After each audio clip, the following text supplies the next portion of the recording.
Livre, leve e solto, tô de volta com mais um episódio do nosso podcast. Virou mania, a cada semana um entrevistado diferente e um assunto muito legal só pra você. Nós estamos no Instagram, WM Livre, leve e solto, no Twitter, W Livre, leve e solto, e nosso canal no YouTube, @Livre Leve e Solto. E olha, o programa de hoje promete. Você já está vendo aqui comigo Alfredo Sampaio. Ele é o recordista no Rio de Janeiro em participação em campeonatos estaduais. São 25 campeonatos estaduais só na primeira divisão. E se você contar a primeira e segunda divisão, dá mais de 30 estaduais. Esse cara aqui é um recordista. Ou eu estou enganado, Alfredo? Verdade. Obrigado, Wagner, pelo convite. Legal estar aqui com você. É verdade. Tenho 25, fiz agora no Sampaio Corrêa, 25 campeonatos só da primeira divisão. E eu sou o único que tem essa marca, eu acredito até que no próprio Brasil, porque é difícil você ter um treinador sempre no mesmo estado que pudesse trabalhar só naquele estado. Geralmente há uma movimentação muito grande. E isso só acabou acontecendo por uma opção minha, difícil de vida, mas foi uma opção que eu tomei, uma decisão de trabalhar somente no Rio de Janeiro. Então acabou acontecendo essa marca por essa decisão. Como eu falei, foi uma decisão difícil, mas que acabou levando a isso. É uma marca que eu acho legal e estou curtindo de ter acontecido. Com certeza. Agora, tem treinador que só sabe trabalhar com um período longo de trabalho, né? É até redundante, mas é uma verdade. O cara tem que chegar no início do ano, cheio de exigências, querer reforços e ter um ano inteiro para trabalhar. E, normalmente, acaba não dando certo. Isso é um detalhe importante que eu vou discutir aqui com o Alfredo Sampaio. Tem outros técnicos que gostam de trabalhar para apagar incêndio. Esse é o seu serviço. Você é bombeiro, você não é técnico de futebol. Parece que sim, em alguns momentos. Por coincidência, eu já passei por essa situação, eu acho que umas 5 vezes. Uma delas, inclusive, foi no Avaí, no Campeonato Brasileiro. Foi a única vez que eu saí do Rio, que também estava em último lugar, já com 9 rodadas no Brasileiro, e eu cheguei e consegui mudar o cenário. E aconteceu aqui no Rio algumas vezes também. Acaba sendo um trabalho que no primeiro momento é ingrato, porque você tem que tirar os caras do rebaixamento, mas se você souber colocar as coisas, principalmente mexer com a cabeça, com a motivação dos caras, você consegue bons resultados. E foi assim no Sampaio Corrêa agora. E das outras passagens, felizmente, em todas que eu fui, eu consegui realmente tirar o time do rebaixamento. Mas é mais difícil, né? Muito mais difícil. A gente falou aqui, em termos de brincadeira, sim, que tem que ter realmente um período longo para trabalhar, que é o seu certo, mas às vezes não tem como fazer, né? Tem que chegar e dar certo. Não, tem que chegar e só tem uma solução, dar certo, não tem outra. Então, como eu falei, as experiências que eu tive foram 5 ou 6, se eu não me engano, e todas elas eu acabei conseguindo. Eu acho que esse lado tem um lado muito do emocional, que você tem que saber trabalhar, recuperar a confiança na equipe, que geralmente está muito baixa, e trabalhar no campo, planejar uma estratégia que possa dar certo. E felizmente esse período todo aí desses clubes todos deram certo. Com certeza. Deixa eu registrar aqui, Balbinos Costelão está com a gente em mais um episódio do nosso podcast, a melhor costela do Rio. O cupim que você corta com a colher é no Balbinos Costelão. Delícia de costela desde 2016. Olha o Balbino aí. Fica lá na Praça do Bandolim, né? Em frente à estação do BRT. Você pode ir lá conferir as delícias desse restaurante que é fantástico. Sexta, sábado e domingo, principalmente, lotado. Tem que chegar aí pelo menos com 1 hora de antecedência para garantir o seu lugar. Pode pedir lá o arroz com costela, o cupim que é cortado com colher, várias iguarias lá no nosso Balbinos Costelão. Delícia de costela. Você que está curtindo, compartilhando, né, o nosso vídeo no Instagram, no Twitter e também no YouTube, pode dar uma passada no Balbinos Costelão. No final do programa, no nosso Stories do Instagram, você vai saber quem foi o contemplado ou a contemplada com almoço para 4 pessoas no Balbinos Costelão. Você pode curtir aí um final de semana tranquilo com a família almoçando no Balbinos Costelão. Delícia de costela desde 2016, agradecendo ao mestre Balbino. Vem cá, Alfredo Sampaio, você é presidente da Federação, é isso? Federação Nacional, você foi presidente da Federação Nacional de Atletas profissionais do Brasil. Hoje em dia, eu queria que você passasse a realidade, para quem não sabe, que todo mundo é milionário, jogador de futebol ganha 300, 400, 500, 1 milhão, 1,5 milhão. Mas essa não é a realidade do Brasil, né, Alfredo? Não, claro que não. Na realidade, isso é uma parcela mínima, né? Talvez aí 2%, de pessoas que conseguem, de fato, ter salários que os levem a uma independência financeira pelo resto da vida. Na realidade, o futebol trabalha com a grande maioria com 2 salários, 1 salário e 2, no máximo 2,5. Essa é a grande realidade. Nós temos hoje em torno de 18 mil atletas no Brasil, registrados em torno de 600 e poucos clubes, 700 clubes. Então, há não só a questão salarial, que é baixa para a grande maioria, como também a questão do desemprego, porque pelo nosso calendário não tem como comportar todos esses atletas nos clubes ao longo do ano. Então, é uma profissão que todos gostam, é fantástico viver de futebol, é muito bom, mas não é uma profissão, como eu diria, que lhe dará a segurança, a certeza de quando terminar você estar com uma independência financeira, uma situação financeira que lhe dê conforto para o resto da vida. Então, é uma grande ilusão, né? É um grande Porque sonho. você olha os grandes jogadores, você acha que pode chegar. É claro que você tem que sonhar com isso. Sim. Mas, como você falou, 3, 4, 5% no máximo vão atingir esse patamar. É verdade. Na realidade é um grande sonho. A gente vive no país do futebol e aqui todo menino que nasce em 10, 8 querem jogar futebol. Muitos, pela dificuldade econômica do país, a pobreza, muitos desses meninos são oriundos dessa camada social um pouco mais baixa, mais pobre. Então o futebol ele passa a ser uma porta da esperança. Só que de fato não é para todo mundo. Às vezes independe até da qualidade do cara. Às vezes é um atleta até com boa qualidade, mas que não foi visto, que não teve as oportunidades ou que teve problemas e o caminho dele não foi fácil como é para alguns. Então assim, essa é uma preocupação que nós temos no sindicato. Aqui no Rio, além de eu presidir a Federação Nacional, como eu fui até recentemente, eu presido o Sindicato do Rio de Janeiro. E aqui a gente faz várias campanhas de conscientização de se preparar para o fim da carreira.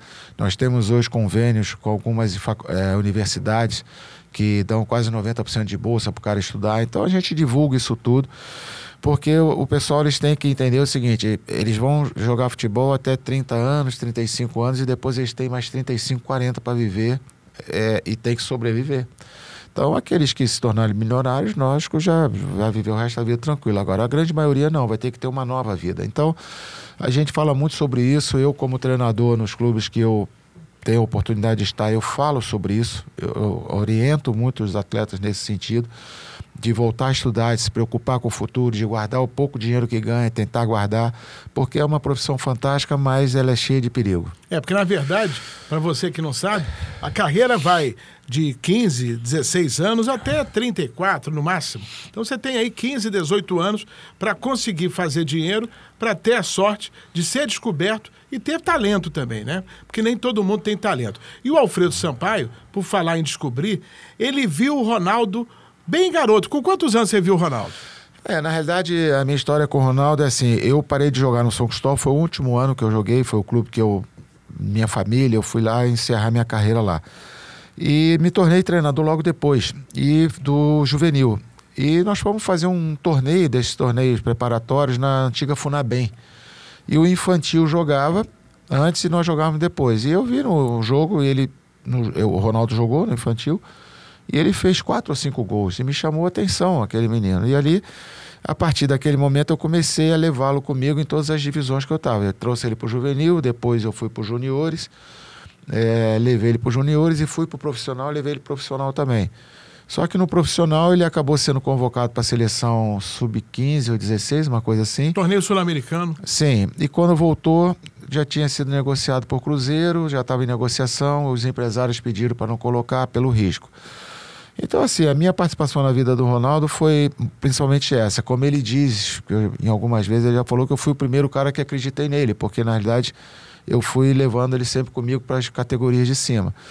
Agora, em todos os lugares que eu vou também ter oportunidade de falar sobre isso, eu faço sempre questão de frisar que eu fui o treinador dele, mas também teve o Roberto, que foi o primeiro treinador dele na base do São Cristóvão no infantil. Então, como eu ainda estou aí trabalhando, as pessoas me veem mais do que o Roberto, atribui tudo a mim, mas o Roberto também teve uma participação importante ali. Agora, olha aqui, você não sabe, né? Eu conheço o Alfredo também há mais de 30 anos. O Alfredo está bem de vida, né? Nunca jogou em um grande clube, né? Não teve aqueles salários fantásticos, mas hoje ele poderia estar bilionário se ele tivesse sido o empresário do Ronaldo. Né? Verdade. O Ronaldo foi vendido baratinho pelo São Cristóvão para os empresários, né? Então, eu lembro que foi o quê? 2, 3 mil dólares? Não deve ter passado disso. Exato. Na realidade, eu já tinham me colocado um profissional, nós estávamos na Série B, né? E estávamos para ser campeões e subir para a Série A. E não tinha dinheiro, São Cristóvão com aquele problema de falta de dinheiro. E aí levantou-se a hipótese de vender o Ronaldo. Aí foi quando eu procurei o Reinaldo e o Alexandre, que eu tinha uma relação com eles boa. Eu falei, eles já tinham comprado vários jogadores do São Cristóvão. Eu falei, olha, vocês compraram um monte, mas o bom mesmo tá lá. E aí ele, confiando no que eu tinha dito, foi lá e pagou, se eu não me engano, $2.500, $3.000. E o curioso disso tudo é porque eu poderia ter comprado. Só que começando a carreira, eu não achava aquilo correto. Eu, como treinador, comprar um atleta. E aí eu perdi a chance de talvez ser um dos grandes milionários do mundo, mas tá bom, o que Deus me deu já tá bom demais. Mas você achava naquele momento, né? Quando você viu ele na Funabem, né? Ele já tinha jogado salão e tudo mais. Quando você viu, você achava que ele poderia se tornar o que se tornou? Wagner, olha só, se eu falar pra você que eu olhei ele, que eu ia falar, não, ele é um ícone mundial do futebol, eu estaria mentindo. Mas que ali você via que era um garoto diferente, queria ter uma grande chance, quase que certo de jogar em grandes clubes, isso aí dava pra ver. Ele era muito diferente, ele era muito rápido, ele saía pros dois lados em velocidade, jogava com as duas pernas. Isso com 15 anos. E outra coisa, eu até brincava, achava que ele era meio, eu brincava até meio autista assim e tal, porque ele não estava nem aí se ele ia jogar contra o Flamengo ou se era contra o time da rua, entende? Então, assim, era uma coisa que você via que ele era diferente, é aquele pessoal que já vem pronto, né?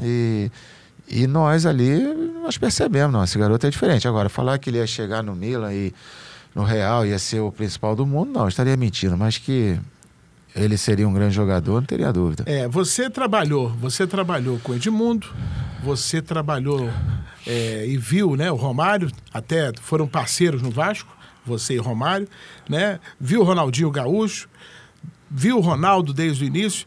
Quem foi melhor dessa geração toda, de Romário para cá? Quem foi melhor para você? Para mim, o Ronaldo e Romário. Os caras eram diferentes, pô. O Romário tem uma frase que ele falava que eu acho interessante. Ele falava, não preciso jogar bem, eu preciso fazer gol.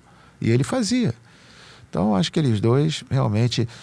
Tem um cara que é um pouco antes dele pegar o final, que era o Careca. Eu era apaixonado pelo jogo do Careca. Eu tive a oportunidade de dirigir o Careca numa seleção que eu fui dirigindo.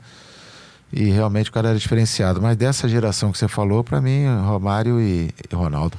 Mas eles não são reconhecidos. Vê bem, o Romário, por exemplo, né? Que você trabalhou como assistente técnico e depois pegou a titularidade de treinador do Vasco. Você acha que o Romário tem esse reconhecimento aqui no Brasil também? Lá fora a gente sabe que tem, e no Brasil? Eu acho que tem também. Talvez o Ronaldo tenha um pouco mais, porque o Romário também tinha aquela marra, entre aspas, né, que todo mundo conheceu. Então, as pessoas, às vezes, não querem julgar de uma forma isenta, só apenas o jogador. Acredito que seja isso. Porque quem conhece futebol, quem gosta de futebol, viu aquele cara jogar, não pode não reconhecer o grande jogador que ele foi. Então, acho que era mais pelo jeitão dele. Pode ter criado um pouco de antipatia em um torcedor ou outro, mas... cara que tem consciência do que é um bom futebol, não tem como reconhecer, pô. O Alfredo foi técnico do Vasco em 2008, né? Ele foi chamado pelo Eurico para ser técnico do Vasco, né? E braço direito, inicialmente, do Romário, porque o Romário era o Romário e não era treinador de futebol, né? Tanto é que tem algumas histórias aí que o Alfredo vai contar. Quando o Romário estava como técnico do Vasco, né? Ele marcava treino no horário do jogo. Lembra disso, Alfredo? Na realidade... Se o jogo fosse à noite, o treino era à noite. Na realidade, esse episódio de eu ficar com o Romário foi muito rápido. Porque, na realidade, eu estava no Avaí. Eu não vinha para o Vasco, eu ia renovar meu contrato no Avaí. Só que o Eurico, num jogo Madureira e Vasco naquele ano, que nós fizemos uma grande campanha, o Madureira jogava muito bem. Ele falou para mim dentro do campo, falou, ó, vou te trazer pro Vasco. E o Eurico, quem conhecia o Eurico, sabe que o Eurico não era de florear com ninguém. Então, eu fiquei lisonjeado. Ele gostava muito de você. Então, eu fiquei lisonjeado com aquilo, porque eu falei, bem, o cara deve estar reconhecendo alguma coisa em mim. Então, foi legal viver aquilo. E quando surgiu o convite para vir no Vasco, e com esse modelo que porque é o seguinte, o Romário estava suspenso, o Romário não podia jogar. A ideia era manter o Romário ali numa atividade como treinador, quando ele voltasse ele faria o jogo de despedida no Vasco e acabou, que ele não queria que fizesse no Flamengo. Então eu viria ali como um auxiliar dele. Então só que isso durou, nem um mês durou isso, porque houve lá um problema entre eles, que até hoje eu não sei exatamente qual foi, e o Romário saiu e eu segui. Não, o problema foi o Edmundo. O problema foi o Edmundo. Porque o Edmundo veio, você assumiu, veio o Edmundo, porque os filhos do Eurico, se eu não estou enganado, né? Queriam o Edmundo que estava livre no mercado. Na verdade o Edmundo tinha saído do Palmeiras e o Palmeiras não queria mais, e aí nós viajamos para jogar a Copa do Brasil. Quando voltamos, o Edmundo estava contratado sem conhecimento dele nem o meu, e realmente aquilo ali deu um estresse entre eles. Tanto que o Edmundo foi contratado, mas ficou treinando um período grande lá no Vasco Barra, né? Quando o Romário acabou saindo por outro problema, aí o Edmundo foi incorporado ao elenco. E aí passou a trabalhar direto comigo. Agora vamos lá. Já a gente fala do Edmundo. Mas como era a tua relação com o Romário? Cara, a relação com o Romário sempre foi muito tranquila, porque assim, o Romário ele tem um perfil que eu gosto, que eu sou parecido também. Eu gosto de falar uma coisa só. Se nós combinamos uma coisa, está combinado. Não tem que estar duas coisas combinadas. Pô, se nós falamos isso aqui, é isso aqui que tem que ser. Então, a partir do momento que você consegue entender isso e seguir nessa linha, combinamos isso aqui, é isso, vamos fazer assim, vamos, e não tem movimentações paralelas, o relacionamento foi fácil. É falar a verdade, é falar o que pensa de uma forma respeitosa. Então foi fácil, não tive problema nenhum com ele, foi bem tranquilo, bem até divertido, que ele é um cara divertido também. Nós tivemos lá em Dubai na pré-temporada, foi assim, foi uma relação tranquila. Só que você também não imaginava que ele ia virar senador da República, né? Como jogador, você já sabia o que era o Romário, que já estava em final de carreira. Mas o pós-carreira dele, você nunca imaginou, né? Eu acho que nem eu, nem ninguém, né? Que ele fosse ter essa linha para a política, né? E hoje, eu acho que agora ele amadureceu, incorporou, né, como a gente diz no futebol. Eu acho que ele tem uma atuação bem positiva como senador. Você acha que ele pode chegar até onde? Na política? Não sei. Um dia virar governador? Talvez, se estiver bem preparado, né? Porque são coisas diferentes, né? Mas eu acho que esse período todo que ele está em Brasília, o cara que vive em Brasília esse tempo todo não tem como sair de lá sem ter adquirido uma certa experiência nessa área de política, né? Então, eu acho que talvez ele já tentou, acho que prefeito, né, uma vez. Não, governo também, foi para o governo. Foi pro governo. Mas eu acho que talvez naquele momento eu não estivesse tão preparado. Essa passagem em Brasília como senador incorpora qualquer um, né? E ele como presidente do América, você que já dirigiu o América algumas vezes, o que você acha? Você acha que o América vai sair de onde está? Eu espero que sim, cara. Eu, na realidade, fui ano passado para o América, foi uma experiência legal, porque é um clube que eu gosto muito. Era o quintal da minha casa, eu comecei jogando futebol no América. Foi um pedido do Edu, então eu fiquei muito feliz de ir. Só que, assim, era um clube com muitos problemas financeiros, né? Então, a chegada do Romário, pelo prestígio que ele tem, pelo conhecimento que ele tem, ele vai poder minimizar muitos problemas ali, eu acredito, né? A estrutura, parceiros que dê sustentação financeira. Então, eu acredito, por ele ser quem é e ocupar o cargo que ocupa hoje no cenário nacional, a possibilidade de dar certo é muito grande. A marca é forte, né? Sem dúvida. O América é um clube, assim... pena que aconteceu tudo isso na história dele, mas é um grande clube, né? É um clube tradicional, um clube com torcida apaixonada, apesar que parte dela não vai muito comigo, mas é uma torcida apaixonada e com uma história grande, o clube. Eu torço para que ele consiga retornar a primeira divisão do Rio e depois nacionalmente. E um detalhe, ele falou que a torcida do América não gosta muito dele, porque saiu uma pancadaria aí ano passado. O Alfredo encarou torcedores. O que aconteceu para você perder a cabeça com os torcedores? Eles te instigaram muito, Alfredo? Não, então, assim, é que a questão de torcedor, eu tenho muita dificuldade de lidar com desrespeito, seja de quem for. Sempre tive essa dificuldade e não escondo isso. Então, eu entendo que o torcedor, por ser passional, ele xinga, ele quer isso, ele acha que entende mais que você. E o cara passa o tempo todo te xingando, te ofendendo. Aí chegou num jogo, inclusive contra o Sampaio Correia, onde eu estive há pouco tempo. E nós precisávamos ganhar o jogo, e no intervalo do jogo nós estávamos perdendo 2-0, só que nós estávamos jogando bem. E aí os caras começaram a gritar, foram para perto do vestiário, era perto assim, tinha uma grade que separava. Os caras xingando, jogando coisa. E aí eu fui até a grade e falei, gente, calma aí, tem o segundo tempo, nós vamos virar, tal, aquelas coisas. Voltamos, empatamos o jogo e no finalzinho nós tomamos um gol de pênalti, um pênalti meio duvidoso, mas tomamos. E quando nós saímos, começou de novo, os caras xingando, forçando a barra, aí eu fui até. Falei, cara, pô, para com isso, sei que. Aí o cara foi e me deu uma cusparada. O cara, um me cuspiu aqui, o outro me cuspiu aqui. E aí, realmente, quando isso aconteceu, eu e todos nós empurramos a grade e ficou aquela confusão. Então, assim, é um negócio que não cabe no futebol, não cabe em momento algum. Mas, cara, eu não concordo com essa coisa que torcedor pagou, pode te xingar. Desculpa, não pode. Não pode, eu nunca concordei com isso. Me preocupa muitas vezes, eu vejo aí treinadores sendo abordados, chegando no aeroporto, né? A torcida vai ali. Cara, assim, até um dia que tem um problema mais sério. Então, como eu respeito as pessoas, respeito a torcida, os caras estão me xingando lá de longe, burro, isso e aquilo, tá tudo certo, pode xingar agora. Vim ali, cuspir, xingar, realmente eu tenho dificuldade de lidar com isso. E foi isso que aconteceu. E em cima do que você está falando aí, é um assunto sério, e você como presidente aqui no Rio de Janeiro, defendendo os direitos dos atletas, não sei se você já tomou alguma atitude mais forte, mas algo tem que ser feito aí, até entrando com pedido no Ministério Público, porque eles começaram com isso. Chama você de burro, questiona, pá. Só que a violência física está aumentando. Sim. De torcedores que não são torcedores, são bandidos, Sim. Contra jogadores, contra técnicos de futebol. Aonde isso vai parar? E o que fazer para conter isso? Porque eles invadem CT, eles peitam você no aeroporto, né? Assim, Wagner, sabe o que acontece? Onde não tem regras, onde há regras, mas não são aplicadas regras nem lei, vai ser sempre uma anarquia, uma baderna. Então, assim, eu tenho um entendimento muito claro disso, polêmico, que já falei em Brasília, em audiência pública, já falei para a CBF, já falei para o ministro do Esporte. Eu tenho uma opinião muito, muito clara sobre isso. Se você é torcedor e você me xinga e me agride, você faz isso em nome de uma paixão, que é o seu clube. Como eu não consigo pegar todo mundo que agride e xinga, eu tenho que pegar a paixão dele. A paixão dele qual é? É o Vasco? Então, olha só, Vasco, você vai perder 3 pontos, você vai perder mais 3 e você vai ser rebaixado para a segunda divisão.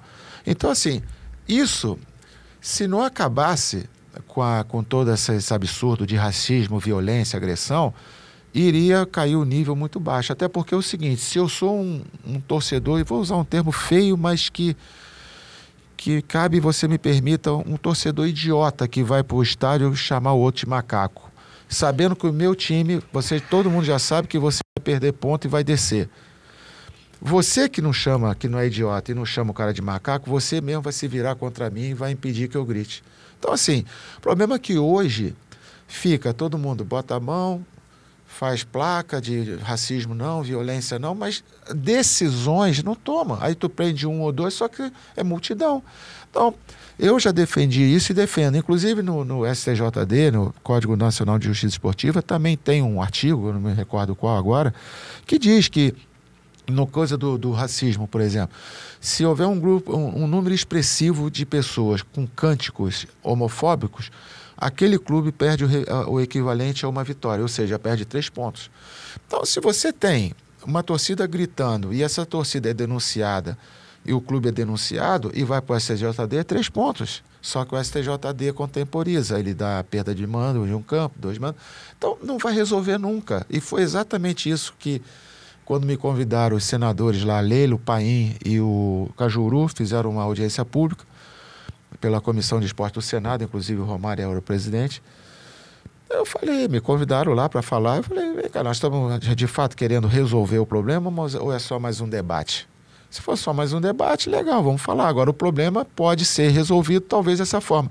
Ah, mas e o clube não tem culpa do torcedor gritar? Tá bom, mas então faz o quê? Vamos esperar morrer mais gente? Vamos esperar mais violência? Então é polêmico, mas eu não vejo uma outra solução que não for dessa forma. Eu acho que eles se preocupam com o fato, os políticos, né?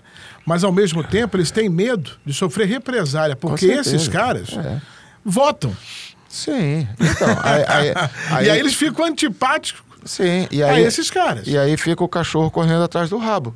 E aí não chega em lugar nenhum. Mas se morrer alguém, você acha que vai ser o divisor de águas? Se morrer um jogador, se morrer um técnico? Não vai nada, vão botar, como a CBF fez agora, botar o agasalho preto, uma só pele. Isso é muito bonito, mas na prática não serve para nada. Lembra lá no Arruda, quando o cara jogou um vaso sanitário lá de cima? Cara, olha as coisas que já aconteceram. Quantos torcedores já morreram na rua? Então é o seguinte, você quer brigar na rua, irmão? Você vai brigar, mas teu time vai estar lá na 5ª divisão. Então assim, o cara vai pensar 2 vezes, só que não tem coragem. O termo que eu usei em Brasília, eu vou repetir aqui que eu falei para os senadores e para a plateia, inclusive para o presidente do STJD, eu perdi. Falei, nós temos coragem? Tem coragem de aplicar a lei? Tem coragem de punir? Se não tem coragem, esquece. Nós não vamos ficar falando aqui mais 15 anos, não vai adiantar nada. Eu ouvi de um auditor que falava assim para mim, Alfredo, é difícil punir clubes como Corinthians, Flamengo e tal. Pô, irmão, então joga a chave fora, fecha a porta e vai embora. Eles não vão punir por causa disso. Não vai. Porque não vão ser votados. A tua pergunta é ótima. E se morrer? Se morrer, a família vai chorar, a polícia vai investigar e vai ter mais uma outra na frente. E às vezes não é nem a questão da morte, cara, é a questão do cara poder ficar deficiente, poder ficar com uma sequela.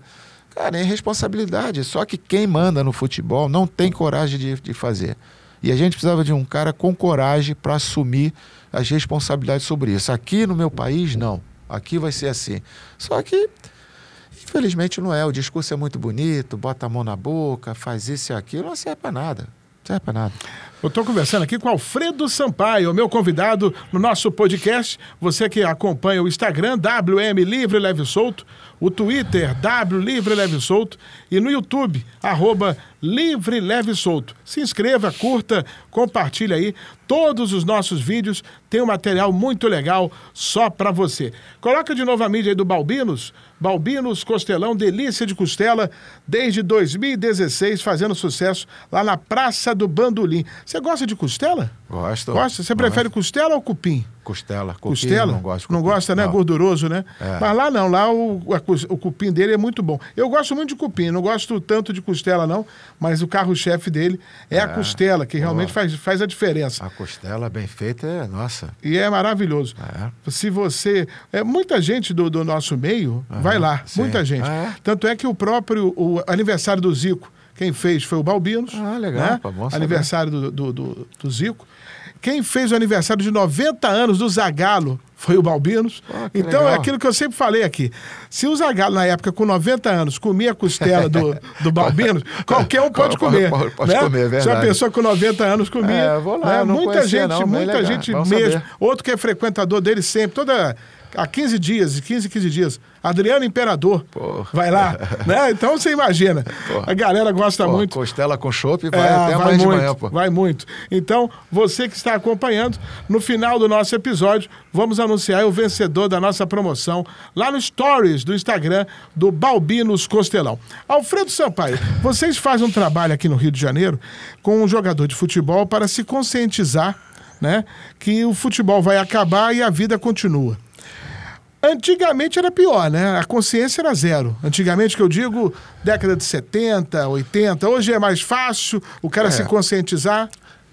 Melhorou muito o nível dos atletas, sabe? Que muitos estudam, já melhorou bastante. É bem melhor do que antigamente. Mas mesmo assim é aquém do que deveria ser. Não só nessa parte de conscientização de vida, né? Das armadilhas do futebol. Que eu chamo de armadilha. Nós temos até uma revista no sindicato que uma delas foi as armadilhas do futebol, né? Que os atletas muitas vezes sabem que existe, mesmo assim topam passar por elas. Então, já mudou muito. Antigamente os atletas saíam do vestiário para fumar ali e voltar para o jogo. Então, houve uma mudança muito grande de comportamento. É natural que tenha ocorrido pela globalização, pelo nível de informação que se tem hoje, mas eu ainda acho que está muito aquém do que deveria ser, né? Porque os caras, é meio que uma roleta russa, digamos assim. Os caras têm a chance de uma mudança de vida e muitas vezes jogam fora porque não tem uma consciência do que pode vir pela frente. Quais são os vilões? Quer dizer, são os maus empresários? São as mulheres que se aproveitam? É uma né? série de coisas, né? São as mulheres, são os empresários, são a própria família, às vezes, né? Porque tem caras que acabam ficando com toda a responsabilidade familiar, e eu sei e eu vivi isso, a gente sabe que tem que trabalhar para ajudar a família. São os amigos de beirinhas, que a gente chama, que ao invés de chamar o cara para ir num jantar normal, ou ir numa igreja, ou sair com a família, chama para pagode, chama para beber, chama para isso, para aquilo. Então são armadilhas. Os empresários os atletas não têm consciência, muitas vezes larga a vida dele toda na mão do empresário, e lá na frente, quando ele vai ver, o empresário acabou também criando prejuízos para ele. Essa questão de mulher, cara, é incrível como os caras se deixam levar por isso, né? A gente, como eu estou muitos anos à frente disso, continuo dentro do campo, eu acabo entendendo algumas coisas, né? O cara vive a cara que ganha um salário mínimo, 2 salários, daqui a pouco ele se transfere para um clube e passa a ganhar 50, 100 mil, ele passa a ter acesso a coisas que ele nunca teve na vida.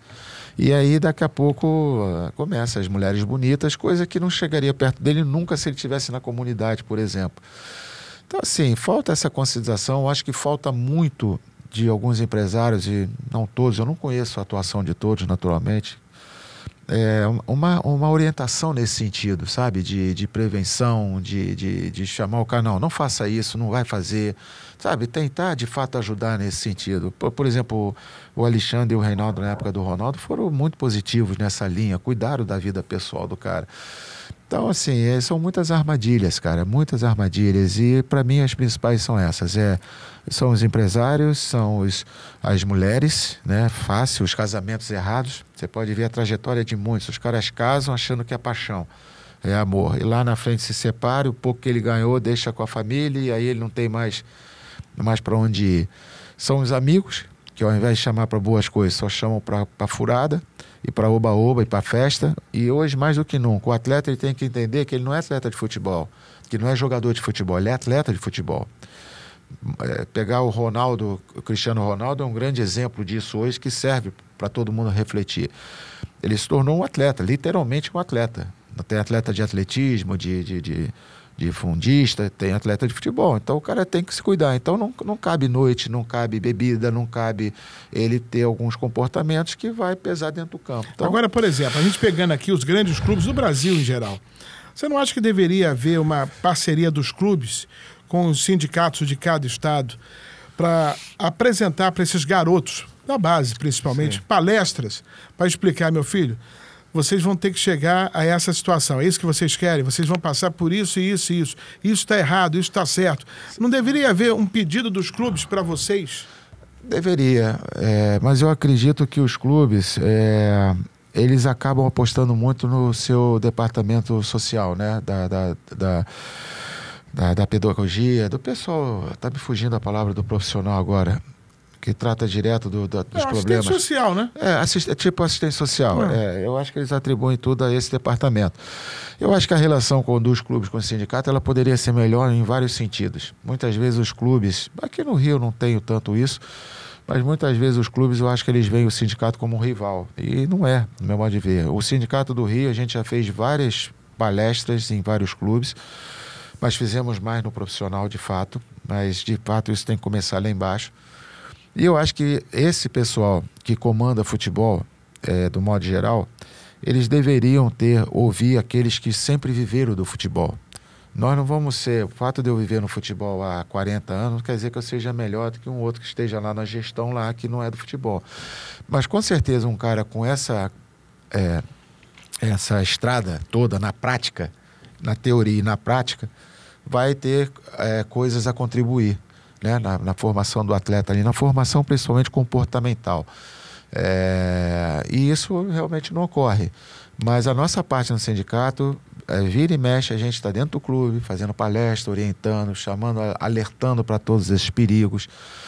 Só que isso deveria ser um trabalho que deveria começar na base, não só na questão dessas questões da carreira em si, mas do respeito, da questão de hierarquia, da questão dos perigos, como eu falei aqui, da profissão, da questão da importância de ser atleta e não simplesmente ficar... Porque hoje o garoto com 12 anos já tem um empresário também. Eu, por exemplo, eu sou puta da vida com esses caras. Contra a função, né? São pessoas, conheço muitas pessoas que estão aí, descobriram um nicho, estão trabalhando, estão ganhando seu dinheiro honestamente, problema zero. Mas a grande maioria não faz o papel que tem que fazer.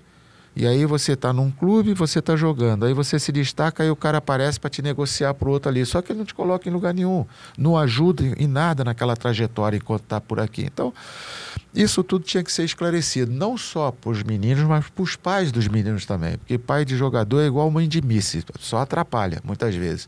Então, eu acho que deveria ter sim uma participação maior do clube, mas eu acho que os grandes clubes, principalmente, eles acabam atribuindo isso ao departamento social do lado pedagógico.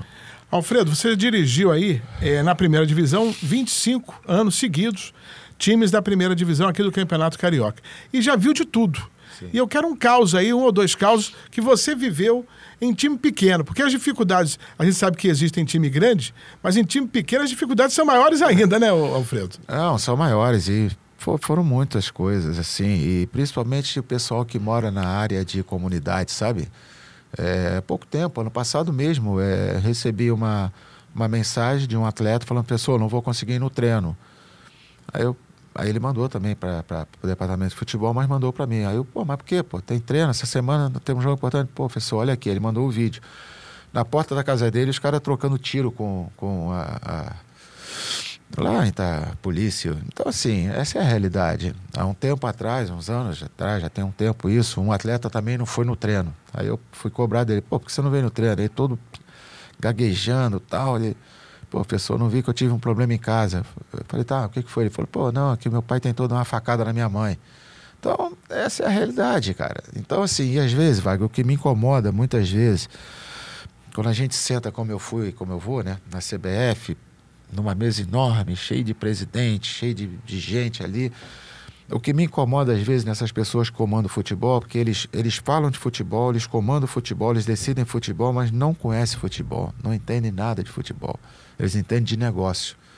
Então, assim, você tem que... quando a gente está ali no front, né, convivendo com isso, é que você tem uma ideia do que é o futebol, a dimensão que é o futebol, esse lado social, né, como nós falamos inicialmente, a porta da esperança, né, para o cara sair da favela, da comunidade, ir para ser um lugar melhor, mas até para ele sair, olha quantos problemas o cara passa. É uma facada na mãe, é o tiroteio na porta, outros. Quantas vezes, professor, não dá para ir que o morro está fechado, não tem como sair, está tendo operação aqui. Pô, isso é aos quilos. Então, essa é a realidade do futebol. E aí, você desculpa, eu já vou... as coisas vão vindo na cabeça. Aí você vê, eu venho batendo aí, você deve ter visto a questão dos números de estrangeiros aqui. Eu sei que nem é tema, desculpa eu estar entrando nesse tema. Aí eu fico batendo nisso. Por quê? Porque quanto mais estrangeiro você tem, mais você afeta o mercado interno nosso. E aí você está tirando ou diminuindo a possibilidade exatamente desse menino que não pode sair de casa porque o morro está fechado, porque está com tiroteio. Aí você traz um cara lá de um país que a qualidade duvidosa, se for melhor, na pior das hipóteses é igual aos nossos, e nós estamos tirando espaço. Mas quando eu falo para defender o mercado interno, eu falo como instituição. E falo por força disso, que eu sei que essa é a realidade. Essa é a realidade dos por exemplo, meninos. você acha que tinha que haver uma redução de número de estrangeiros? Não, acho que não devia nem ter aumentado. Já não tinha 5. 5 para mim já era demais. De 5 para 7 eu fui voto vencido. E de 7 para 9 fui voto vencido de novo no arbitral. Assim, o problema é que os caras pensam comercialmente. Eles não pensam na parte esportiva. Isso impacta no mercado de trabalho interno e impacta na formação dos nossos jogadores e impacta no futebol brasileiro, pô. Isso é muito bom para a Arábia, muito bom para a Inglaterra, que antigamente você conviveu com isso, que a gente falava que era cintura dura, que os caras não jogavam nada. Então, esses lugares que não tem matéria-prima, como nós temos aqui, eles têm mais é que levar 10, 15, 30 para botar lá para jogar. Nós não precisamos disso. Cada pé de árvore aí que tu balançar vai cair 10 moleque bons aí. Então, a gente está entrando na contramão. Você vê que a Itália, que estava nesse caminho também, já está questionando.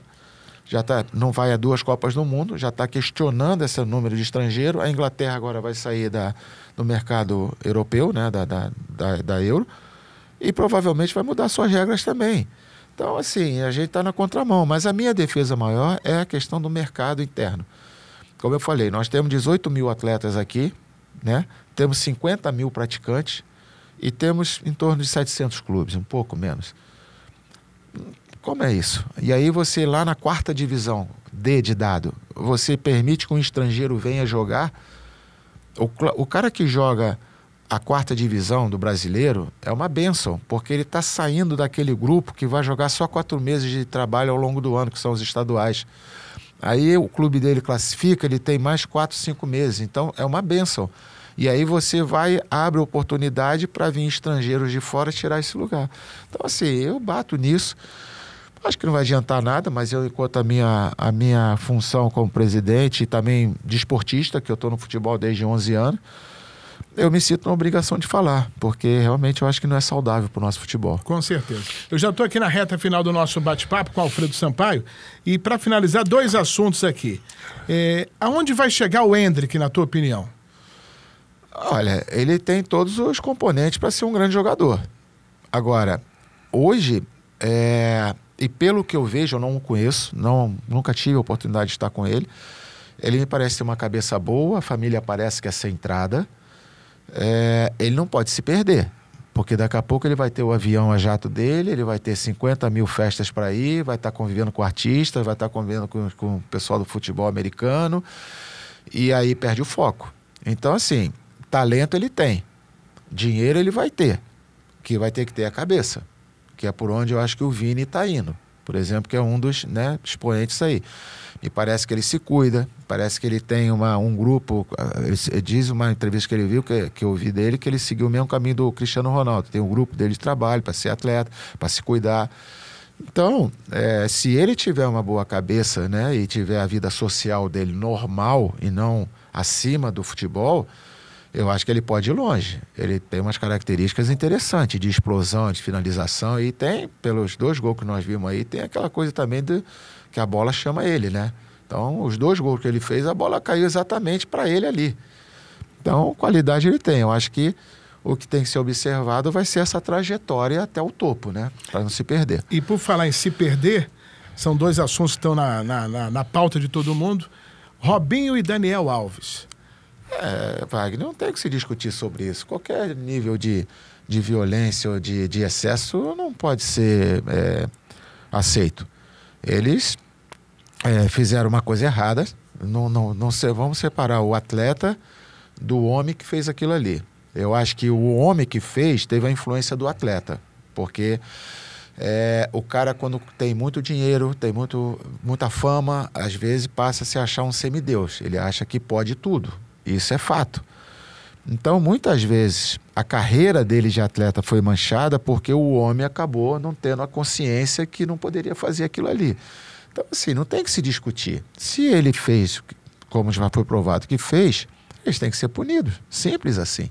Agora, não apaga. O problema é que, às vezes, aqui, as pessoas misturam as tintas. O grande jogador que os 2 foram, não pode ser apagado. E o dia que for falar, lembra do Robinho naquele jogo, tem que se falar com naturalidade, do atleta. Porque o homem realmente está sendo punido, está preso. Então, eu acho que fizeram o que tinha que ser feito. Para fechar aqui, olhando para a câmera 4 aqui, Alfredo. Vamos lá. Vem cá, você falou que continua balançando a árvore e caindo jogador bom. 2026, a Copa é nossa? Não sei.